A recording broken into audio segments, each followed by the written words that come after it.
Orúkọ mi ni Ọmọbalúwa Ṣeun Adébóyè Àbẹ̀kí ọ̀kẹ́yìn lójú bàbá God the Iron Lady in the Waves. Ari olólùfẹ́ gbàgbé ìbínú abobi akọ àwòkọ àfèdè ṣẹwà. Ó pé síbẹ̀ pìrìsẹ́ńtà torí tí mi bá fi yẹn mọ ẹni tó fún mi nìyẹn ó máa bínú. Mo jẹ́ ọmọ ìyá sí olóògbé Gbenga Adeboye. Tó bá pè Gbenga Adeboye ní àkàndá ẹ̀dá ni. Gẹ́gẹ́ bí mo ṣe máa ń sọ, ẹni tí a bá kàndá tí a dẹ̀ dá nǹkan kan mọ́ tí ò bá koná mọ́ ẹ̀bùn tá a dá mọ́ yẹn àkàndá yẹn ò ní jáde. Gbenga Adeboye koná mọ́ ẹ̀bùn ẹ̀, natural resources tọ́lọ́run dá mọ́ wọn tí wọ́n tún rí látara bàbá wa gẹ́gẹ́ bí àjogúnbá torí dáàdi wa funny gan ni o mọ́mì wa náà dẹ̀ funny. So a dẹ̀ máa rí pé owó kíní yẹn máa ń jáde látara ara wa ṣùgbọ́n tí wọ́n pọ̀ torí wípé wọ́n ti mú bí iṣẹ́. Tọ́ba wá pè wọ́n ní babaláwo wọn ò jayò pa ṣùgbọ́n wọn ò woṣẹ́ fúnyàn lójú mi rí. Wọn ò dẹ̀ sí ilé iṣẹ́ awo lójú mi rí. Wọn ò dẹ̀ ṣoògùn fúnyàn lójú mi rí. Bọ́dá Gbenga ò kí ń fowó ṣoògùn o. Ṣùgbọ́n tí o bá fún wọn ní nǹkan tó bá sọ pé ó yẹ kó o fowó sí o, wọn ò ní kẹ̀. Bí èèyàn ṣe máa ń ṣe nìyẹn tí èèyàn fi máa ń kólé ayé já. Àwọn awo kan ni wọ́n invite wọn wípé kán wá join ẹgbẹ́ awo kan ní Ilé Ifẹ̀. Bọ́dá Gbenga lọ, wọ́n mú èèyàn kan dání bóyá ni ò ní like ń dárúkọ wọn. Ṣé jẹ́ kí n forúkọ wọn pamọ́. That is to tell you pé Gbenga Adeboye ò wo ẹgbẹ́ awo kankan. Ẹgbẹ́ awo tí wọ́n bá dẹ̀ wà kó wá comfort ẹbí Adeboye. Because tó bá jẹ́ pé wọ́n wà nínú ẹgbẹ́ awo ìgbà tán kú yẹn ó yẹ káwọn olórí béèrè orí, ó yẹ káwọn oníkídìrín béèrè kídìrín, ó yẹ káwọn ẹlẹ́dọ̀ béèrè ẹ̀dọ̀. Lórí bẹ́ẹ̀dì Bọ́dá Gbenga nínú àìsàn wọ́n mà tún ń ríran fún èèyàn wípé iṣẹ́ ẹ̀ ló ń ṣe, ìwọ iṣẹ́ ẹ̀kọ́ ló ń ṣe. Nínú àwọn tí wọ́n ríran fún ni àrólé tán sọ fún pé iṣẹ́ ẹ̀kọ́ ló ń ṣe kó kúrò nídìí ẹ̀ o, ibi iṣẹ́ báyìí báyìí ló ti máa là. Ọlọ́run dẹ̀ ti ń gbọ́wọ́ wọn ṣiṣẹ́, wọ́n ti ṣèyanu ní ibi eré bàbá Barrister, wọ́n ti rọ̀jò lé bàbá Barrister lórí pẹ̀lú ọ̀pátá ara lágége ń gbọ́ ní kọ́mọ́wó wá tí wọ́n dáhùn. Ibi gbogbo ni mo ti máa ń sọ. Ti rí màá rọ̀jò pa yín o. Wọ́n dẹ̀ na ọ̀pá yẹn sókè pé Olúwa tó bá jẹ́ pé wòlíì Èlíjà yẹ ọjọ́ yẹn ó rọ òjò, èmi ni wòlíì Èlíjà ìsìn, mo fẹ́ kó rọ òjò lé Alhaji Barrister lórí.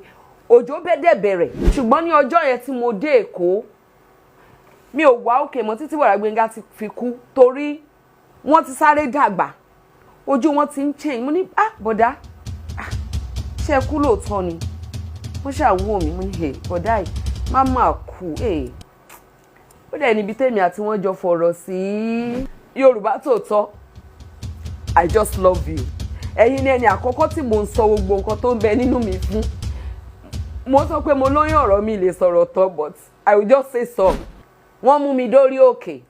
Mi ò sọ lé náà tí mo fi ń káàkiri pé position tí mo bá Bọ́dá Gbenga lọ́jọ́ yẹn ò dáa. I just didn't want him to die. But Ọlọ́run ò gbájò. Dáàdi wa ò kúrò níbi tí omi ojú wọn ti ń bọ́ sórí Bíbélì títí tí Bọ́dá Gbenga fi kú. If you have an hand in it, máa retí ìdájọ́ Olúwa. Torí kò ń ṣe lásán. Because wọ́n detect poison lára wọn nígbà tí wọ́n wà ní life support. But to the whole world, Gbenga is not my brother's enemy. Gbenga he still loves my brother. There are a lot of truths I'm hiding. Àwọn òótọ́ kan wà tí mo máa fi pamọ́ forever tí tó bá jáde bí ìgbà tí èèyàn kàn fẹ́ ba ayé àwọn èèyàn kan jẹ́ ni. I'm telling you. Àwọn èèyàn kan lọ́tí ló pa wọ́n, ọtí kọ́ ló pa wọ́n o. Ọtí ò pa Gbenga Adeboye. Sí arábìnrin ìyá àgàn Alájà Patrice Ọmọlára Ọdúntàn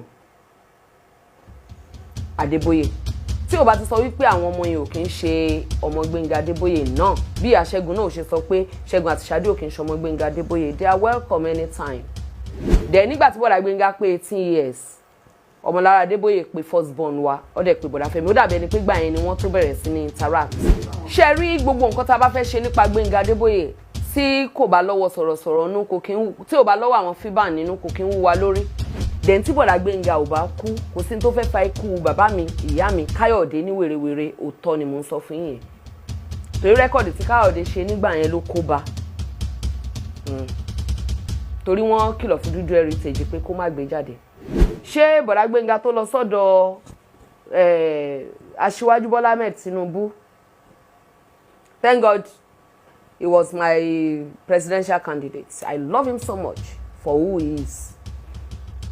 Tán wọ inú ọ́fíìsì wọn tán ní aṣáájú ẹ fún mi 1 million tó gbé 1 million jáde fún wọn àwọn tó tẹ̀lé mi nǹkan ṣáà ní fún wọn lówó ni ẹ fún wọn 1 million tó fún wọn 1 million tó gbé 1 million fún àwọn èèyàn tó tẹ̀lé wọn tí ìṣepọ́n gbà nínú ẹ̀ tó dẹ̀ DLTV 80 tán há 1 million kú 200,000 naira ṣèbí níbi tá a ti ń káàkiri mọ̀nàmọ́ná yẹn ṣe mọ̀ pé acting ni mo ti ṣọlọ́pàá ń bẹ̀rí tí bọ̀dá Gbenga lọ jalè mo ní lónìí nínà díẹ̀ nínú nínà tọ̀nà mi nínà original mọ̀nà wọn ń gbọ́n padà wọ́n ní ṣé ń nà mí lóòótọ́ wọn ní àbọ̀dá kó lè rí ìlú ni gbogbo ẹ̀yin tó jẹ́ wípé tó bá ti sọ̀rọ̀ nípa Gbenga Adeboye bẹ̀rẹ̀ sí ní máa comment nǹkan tójú yín ò tó tẹ́kan wọ́n máa sọ̀rọ̀ lórí fámílì onífámílì tẹ́ ẹ̀ mọ̀ tẹ́ bá ti ara fámílì Adeboye ṣe Ọlọ́run ẹ̀ ní bọ́m̀bẹ̀ o.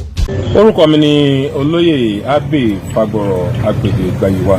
Akínyẹmí Ọlátóyè tí gbogbo èèyàn ń pè ní Aláwìyé Federation Aláwìyé Ẹ̀gbá tẹ́lẹ̀ orí gbé mi pàdé olóògbé Gbenga Adeboye lọ́dún 1999 pẹ̀ látara àwọn ọ̀gá mi kan náà ni mo ṣe pàdé Gbenga Adeboye.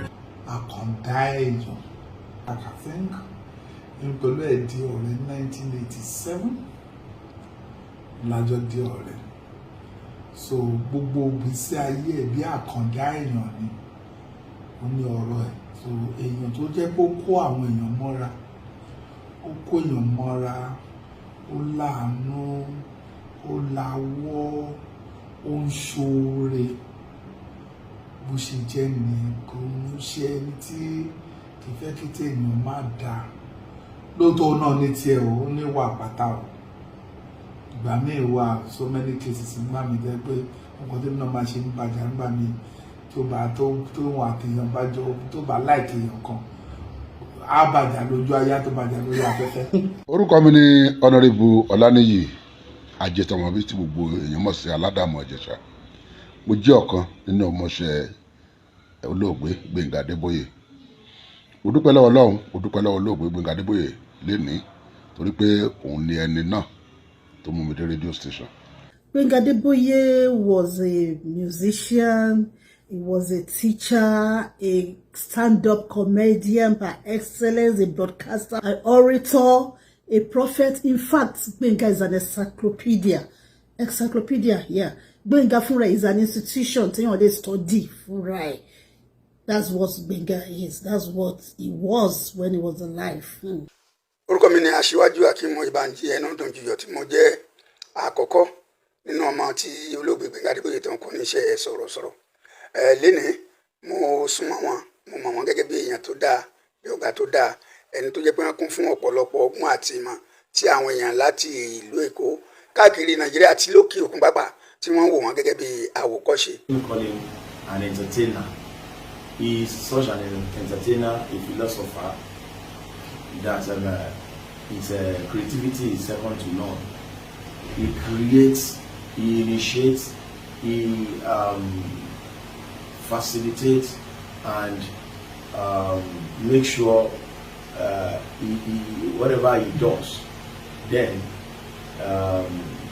he is always number one. He was indeed a pace setter and a pathfinder. Ogún ọdún rẹ̀ tí olóògbé Gbenga Adeboye tí wọ́n ti filẹ̀ ṣaṣọ́búra sọ̀rọ̀sọ̀rọ̀ àti pèdèpèdè tí ó làmìlaka táwọn yóò dẹ̀ lè gbàgbé ipa tí wọ́n kó nínú iṣẹ́ yìí ni wọ́n. A lè pè ní encyclopedia of entertainment torí pé ẹ̀hún náà máa ń sọ nígbà ayé wọn á ní jack of all trades, master of all.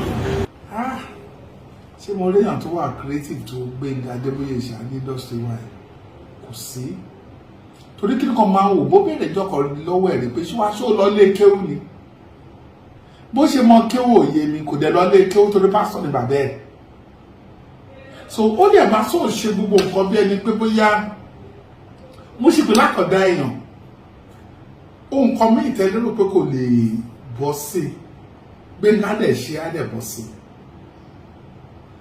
sí gbogbo inú yín dẹ̀ máa dùn òun náà mo rí ẹ̀kọ́ yẹn kọ́ lára ẹ̀ kò gbàgbọ́ pé nǹkan kan wà tí ò ṣeé ṣe that is Gbenga.